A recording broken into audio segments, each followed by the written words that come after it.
Alright, reka nizere ko mumeze neza cyane aho muherereye. Nk'ibisanzwe ngenda cyari Saiga wanyu. Twikomereza n'inkuru yacu y'umunsi. Ndetse ngomeze nkubitsa ko iyi ari inkuru dukora muri filime yitwa Agla. Iyo filime nkaba narayibakoreye kuri website iriho. Waye wifuza kuyireba neza ushobora kuyisanga kuri website yacu ni wa3.movies.net.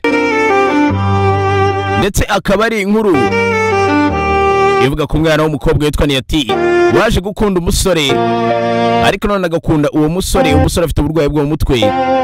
Ndetse umukobwa bari umuganga agatangira kwiyemeza kwita ku musore ndetse no kumufasha kuba yakira ngo arebe ko bazabana. Kabone nubwo mu nyuma baza kumenya ko hari ibindi byinshi bibahuza biba byarabaye bikaba bakira abana ariko bo batari basobanukirwa. Ndetse mbere ko twikomereza n'inkuru yacu banzure ko wakoze subscribe. Nimba warayikoze ndagushimiye cyane kubera ko ntago uzajya ucikwa n'inkuru tugiye kujya dukurikirana umunsi ku wundi ndetse n'amakuru atandukanye n'utundi tw'ubwenge tugiye kujya tubagezaho umunsi ku wundi. Hanyuma rero nimba utarayikoze nawe yikore unacunge mugenzi wawe ko yayikoze, ntaba ari usigara.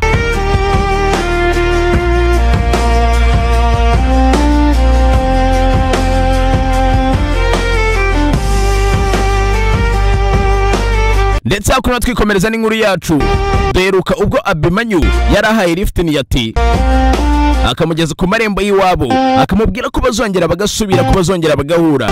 Niyati akamubaza uburyo abizimo, akamubaza uburyo nyine azi ko bazongera bagahura. Abimanyu agakomeza amubwira ko iryo n'uburere ryo rihuza abantu nta bantu bahura gutyo gusa. Ndetse amubwira ko abizi neza ko ari igeno ryabahuje ndetse rizongera rikabahuza nanone.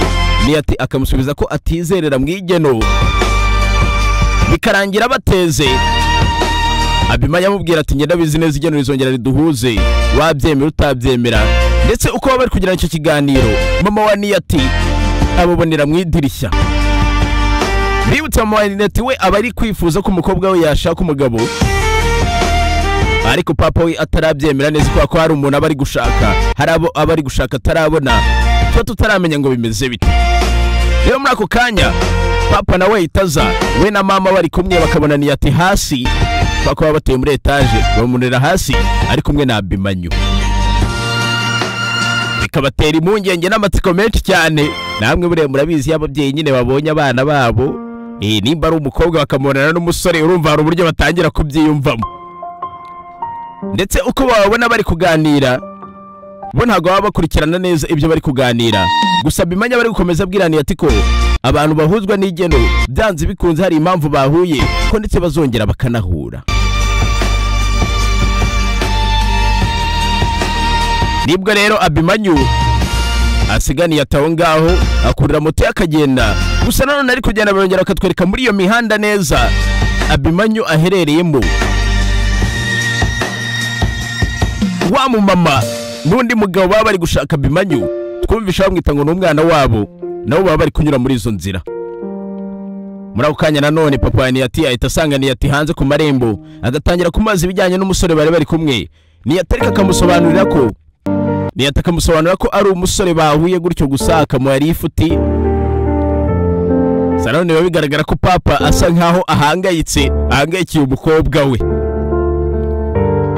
Niyati amubwira ko nta kindi kibahuza ari umusore bwa mbere bari bahuye akamwingingira kumuha lift kandi imvura yari iri kugwa bunije akabona ko lift atayanga akayemera. Ndetse papa bayamusanze hasi ku marembo akamusanga afite n'umutaka kuko imvura ibikiri kugwa.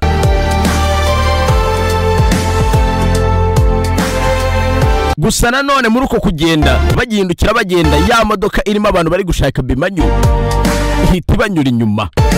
Ndetse uko yakatwereka mu rundi rugo ahantu hamwe wa mama twabonye uri gushaka Abimanyu avuga ko ari umwana we abahagaze imbere y'ifoto ari kwitegereza. Ndetse abari ifoto ari kumwe na Abimanyu agatangira kugenda yibuka ibintu byabaye kera bisa nkaho yari ari kumwe na Abimanyu bishimye bameze neza bakina. Ndetse Abimanyu abamuhamagara mama bisa nkaho ari mama we.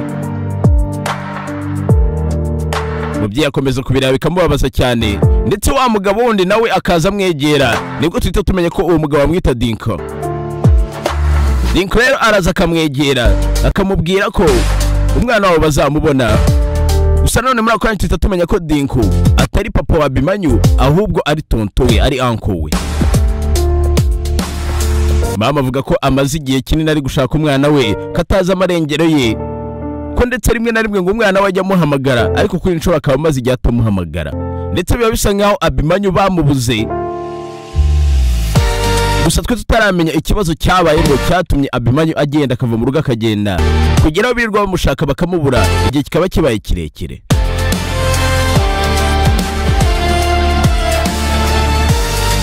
Nanone muri ako kanya bahita batugarura mu rugo kwa Niyati, aho baba bari gusangira ku meza, papa, mama n'umwana.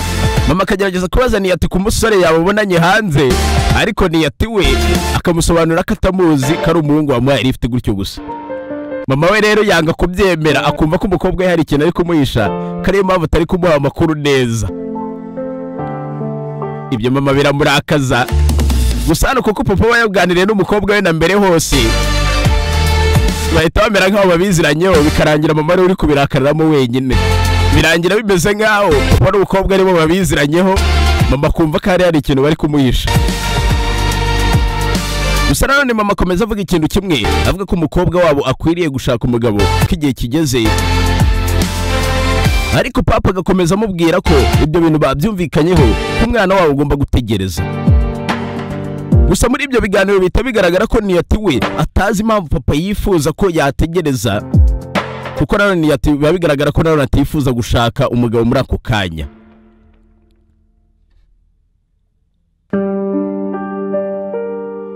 Bakomeza gusangira nk'umuryango, ariko mama atabyishimiye.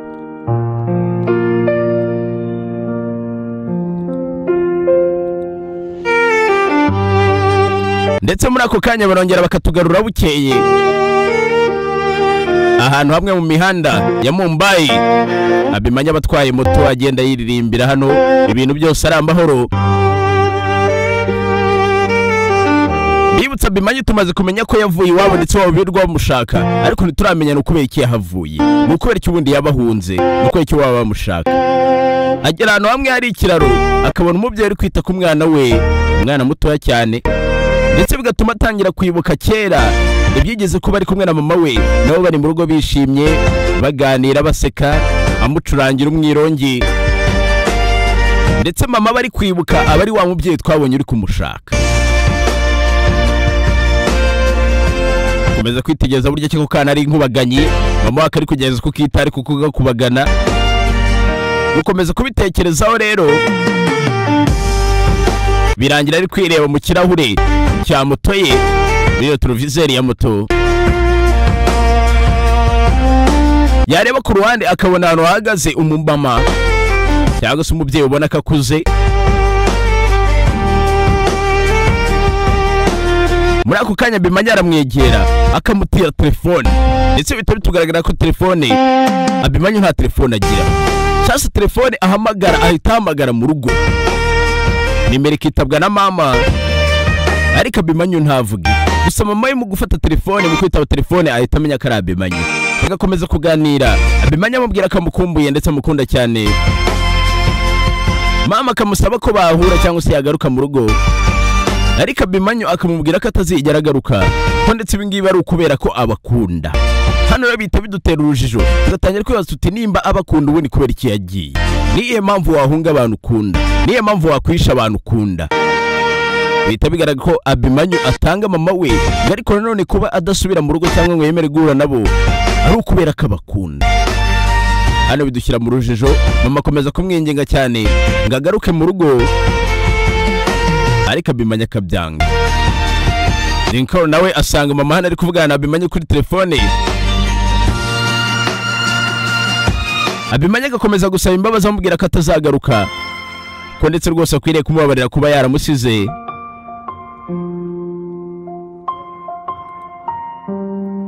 Ndetse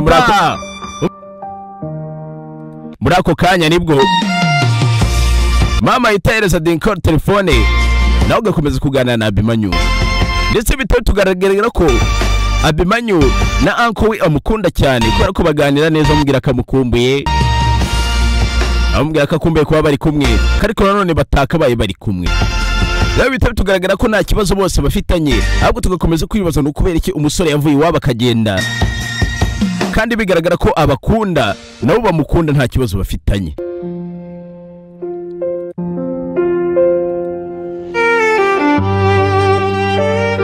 gusa muri ako kanya Abimanyu akiri kuri telefone ahita ababwira ko agiye gukupa, agiye kugenda byihutirwa, abameze nk'umuntu wikanze. Mu rugo bagasigara bahangayitse, Abimanyu wava kuri telefone tubona ko yikanze, tutamenye ngo bigenze bite. Muri ako kanya bahita batugarura mu bitaro, bya bitaro Niyati akoramo we n'inshuti ye bita Sayira. Batangira kutwereka hano Niyati ari mu kazi, ari kuganiriza abarwayi, ndetse bayita ku barwayi neza cyane ku buryo abaza akabaganiriza, akamenya ibyo bakeneye, atari ukubaha imiti gusa no kubavura. Muri ako kanya nibwo Sayira ahita aza kumureba, agatangira kumubaza ngo ku by'umusore ejo bababonanye, ndetse bihita bigaragara ko mama wa Niyati yarayatanze amakuru, yarayabwiye Sayira ibyabaye, akanamubwira buryo ki Niyati yatahanwe n'umusore. Ndetse bihita bigaragara ko mama wa Niyati kubera gushaka amakuru cyane abanyuze kuri Sayira, umukobwa w'inshuti y'umukobwa we, kugira ngo arebe ko hari amakuru yamenya ku musore watahanye Niyati. Bakomeza kuganira hano, ariko Sayira ashyiramo utuntu two kumujijisha, amutuburira.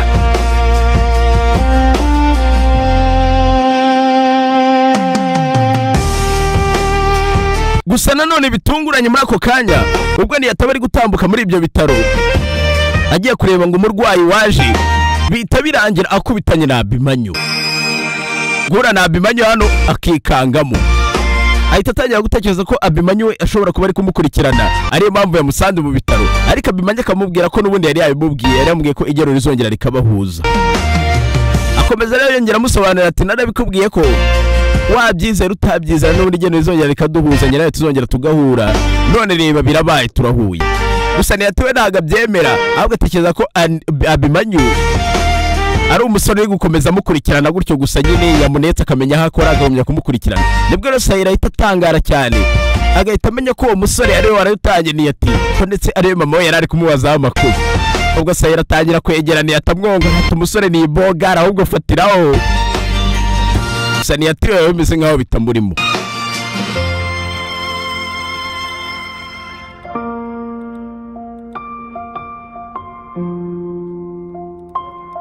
Muri ako kanya rero nibwo Abimanyu akomeza none abwira Niyati ati nimba utanabyizeye mu igeno, nimba utaryizereramo, reka mubwire ko n'ubu ngubu atari ubwa nyuma duhuye, njye nawe n'ubundi tuzongera duhure. Ubu ni ubwa kabiri duhuye duhujwe n'igeno, gusa ndabizi n'ubundi tuzongera tunahure n'ikindi gihe.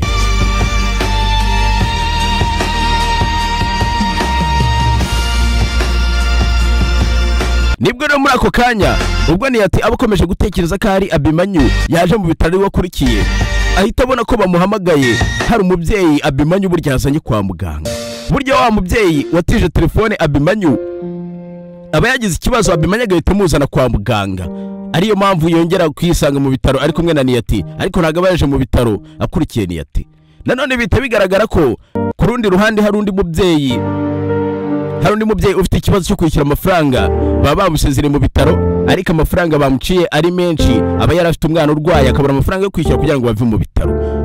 Muri ako kanya rero ku ruhande hahita haturuka Anandi muramwibuka ni wa mudogiteri unashinzwe ibijyanye n'ubukungu mu bitaro, akazisobanurira umubyeyi ko akwiriye kwishyura amafaranga kugira ngo asohoke mu bitaro, nabundi bitari ibyo barazi kubafungira mu bitaro. Umubyeyi akomeza gutakamba avuga ati ndagusabye reka nyure umwana wanjye, amafaranga ndazi kuyashaka n'ubundi nzayabishyura, cyangwa se ngira ikintu kimwe njya kugurisha ariko amafaranga nzayabone nyabishyure. Akomeza kubyanga, akanga gufasha uwo mubyeyi. Ibyo byose babiri kuba Abimanyu ahagaze ku ruhande ariko kubyumva, ndetse na Niyati ari kubyumva, n'abandi barwayi bose bari mu bitaro bari kubyumva, kubera ko baba bari kuri reception y'ibitaro. Niyati agerageza kumvisha Anandi ko uyu mubyeyi bamufasha bakamureka akagenda, cyangwa se akagabanyirizwa igiciro kubera ko aba yishyuye ku giciro kiri hejuru cyane. Abageze kwa muganga agasanga ibitanda byashize cyangwa se ibyuma byo kuvuriramo abarwayi byashize, bigatuma bamuha icyumba kiri VIP, ndetse amafaranga akaza yikubye, amafaranga agomba kwishyura akaza yikubye, ari nayo mpamvu amafaranga kuyishyura bimunanira. Urumva bagiye kwa muganga yateguye ko wenda ari buze kwishyura amafaranga nk'asanzwe, yagera agasanga ibyumba byashize bakamuha icyumba kiri VIP, amafaranga akaza yikubye. Ibyo byose uko byabaga babiganiraho, umubyeyi ari gutakambira Anandi, ku ruhande Abimanyu yarabyumvaga, ndetse Niyati nawe ahari, n'abandi bantu bari kuri reception babyumva, abaganga n'abarwayi. Uwo mubyeyi akomeza gutakambira Anandi cyane, amubwira ati basi wenda reka ngende ngira ikintu kimwe njya kugurisha, ariko nimufungire umwana wanjye mu bitaro mumureka agende. nzagaruka mbishyure. Anandi akabyanga. Ndetse umubyeyi wanakomeza atakamba avuga ko atarabizi ko icyumba bamuhaye kiri VIP, yarazi ko ari bwiza kwishyura nk'abandi bose. Muri ako kanya nibwo umubyeyi aca bugufi agira ngo apfukamire Anandi amutakambira. Anandi akamusunika nabi cyane, umubyeyi yajya kugwa akaramirwa na Abimanyu. Anyira gutuka umubyeyi cyane, anamuserereza amusebya nabi cyane imbere y'abantu. Abimanyu ntabyishimire. Nibwo muri ako kanya Abimanyu yahita yivanga mu kibazo, akaza yegera Anandi. Mbibutsa hano ntago baba baziranye. Aza amwegera amubwira ko atakabaye afata umubyeyi muri ubwo buryo, ndetse akamukubita urushyi imbere y'abantu. Mwibutse Anandi aba ari umudogiteri uhambaye cyane muri ibi bitaro, ndetse nawe ubushinzwe ibijyanye n'ubukungu. Abimanyu rero amukubita urushyi imbere y'abantu, imbere y'abarwayi bari kuri reception n'imbere y'abakozi. Abantu bose bakikangamo, ndetse bamubwira ngo nango episode yacu ya kabiri irangirira. Mwibutsa ko iyi ari inkuru dusanga muri filime yitwa Agla, ndetse iyo filime bayo wifuza kuyireba bisobanuye kuri website yacu iriho. Website yacu ni wa3.movies.net. Ikindi kuri website yacu filime n'ubuntu. Rero reba ko wakoze subscribe kugira ngo utazacikwa n'igice gikurikira. Yumvaga na Risayiga wanyu. Ciao ciao. Ntucikwe na filime zisobanuye kuri wa3.movies.net.